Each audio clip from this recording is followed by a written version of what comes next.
Bonjour dans un deuxième épisode français avec Youssef. Ce module Initiation à la traduction est destiné aux étudiants du troisième semestre. Et on va aborder les procédés de traduction oblique ou bien indirecte. La transposition. Procédé qui entraîne un changement de catégorie grammaticale d'un mot en passant d'une langue à l'autre. La transposition doit être utilisée lorsque la traduction littérale n'a aucun sens, entraîne une erreur de traduction ou est incompréhensible, problème de structure. Si la traduction n'est ni authentique ou idiomatique, on doit avoir recours à la transposition. Yallah, باش تفهموا la transposition, prenons ces exemples. Des énoncés en arabe. مثلا أحست بدوار وانقباض في معدتها. شوفوا مزيان بدوار وانقباض في الفرنسية غترجع أفعال. Donc reprenons la phrase en arabe et en français. أحست بدوار وانقباض في معدتها. Ça veut dire elle sentit la tête lui tourner et son estomac se serrer. Prenons un deuxième exemple. مثلا ظل يكتب لها إيميلات الشوق والحب والاستعطاف لشهور طويلة. مزيان الشوق والحب والاستعطاف غترجع في الفرنسية des adjectifs passionné, amoureux et suppliant. Reprenons la phrase. Il continua à lui envoyer des mails passionnés, amoureux et suppliants. هذا هو la transposition. يقدر يكون facultative ou la obligatoire. اختيارية ou la ضرورية. Donc notons que la transposition est soit facultative, soit obligatoire. Deuxième procédé oblique, la modulation. Procédé impliquant un changement de point de vue afin d'éviter l'emploi d'un mot ou d'une expression qui passe mal dans la langue d'arrivée.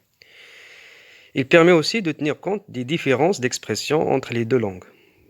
مثلا, passage de l'abstrait au concret, de la partie au tout, de l'affirmation à la négation. ناخذ quelques exemples مثلا de l'abstrait au concret من المجرد إلى الملموس. مثلا بالفرنسية مجرد quantité de gens sont venus.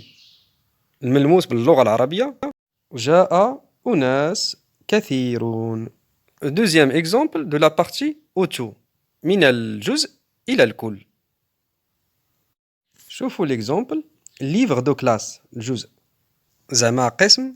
شوفوا في الكل غترجع كتاب مدرسي. ناخذ troisième exemple de l'affirmation à la négation. المثال الأول بالعربية affirmation كانت البيوت مظلمة. غادي ترجع négatif, le contraire négativé. Pas une maison n'avait de lumière. Douze, le troisième procédé de traduction oblique ou bien indirecte, l'équivalence. اللي هو التكافؤ أو المعادلة. Procédé consistant à traduire un message dans sa globalité. Surtout, on l'utilise pour les exclamations ou bien les expressions idiomatiques. Le traducteur doit comprendre la situation dans la langue de départ et doit trouver aussi l'expression équivalente appropriée qui s'utilise dans la même situation dans la langue d'arrivée. C'est une rédaction du message entièrement différente d'une langue à l'autre. باش تفهموا هاد l'équivalence غادي ناخذ quelques exemples. L'exemple اللي طاح لي في بالي دابا هو لا يسمن ولا يغني من جوع. معروفة expression معروفة. Donc التكافؤ ديالها في اللغة الفرنسية cela ne fait ni chaud ni froid. Notre dernier procédé oblique, l'adaptation.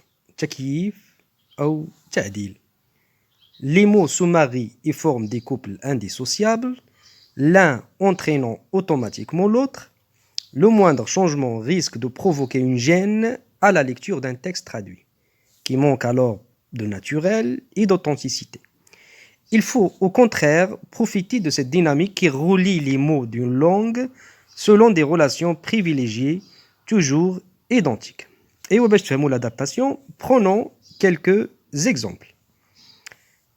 Regardez, ici, une fille ne peut se balader tranquillement dans un centre commercial. شوفوا كيفاش تعدلت في اللغة العربية c'est devenu لا يمكن لفتاة أن تسير في أسواقنا بأمان. خذوا l'exemple الثاني l'argent honnête اللي عدلناها رجعت مال حلال ولا لو كونترير مال الحرام أو ثروته الحرام malhonnête ولا sa fortune malhonnête. La prochaine vidéo Inch'Allah نديرو des textes d'origine français et on va les traduire en arabe ou bien العكس. ما تنساوش تابوناو دعمونا. Merci de votre attention et à la prochaine vidéo.